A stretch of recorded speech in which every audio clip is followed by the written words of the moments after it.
Cupping is a technique that I use with around 60 to 75% of my clients.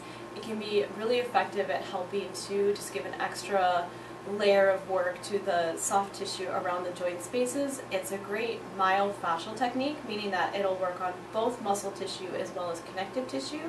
Connective tissue, which includes things like ligaments and tendons, can be more plastic in nature and usually doesn't respond just as well to the different massage therapy movements that can be applied to muscle tissue. So using cupping can be just another technique to help open up the joints, get better mobility, reduce pain, bring greater blood flow, and release adhesions or stuck layers of tissue that are bound up in injured areas or areas of the body that have range of motion restrictions. So I'm going to demonstrate what cupping looks like.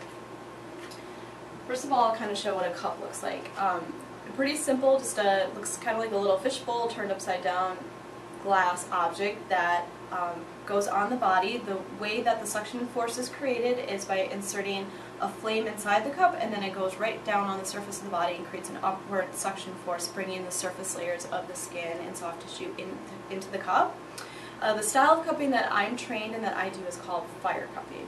So I'll just kind of give a brief demo of how we do this here.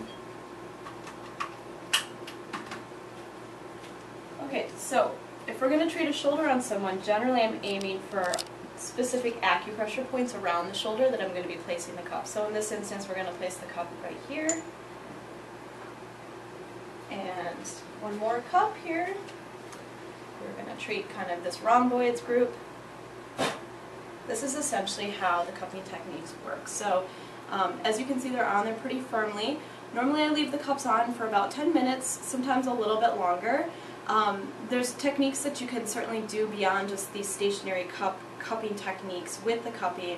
Another one would be to apply oil and kind of move it around muscle groups, which I will also sometimes do. Just to show quickly, one other cup that I sometimes work with for smaller joints that are harder to cup with the glass cups would be these silicone cups, and they're super gentle and easy to do. You just pop them on the body. There's a little suction force, and so, for example, if I wanted to treat wrist pain as well as shoulder pain, I might switch it up and use some of these blue silicone cups to work with the smaller joints. Generally, when I do cupping in a session, I'm working an area with the cups while I'm actually moving somewhere like the low back or the arms or the legs, just a different part of the body, to kind of integrate that into a continuous treatment session. So that's my demonstration and explanation of cupping therapy.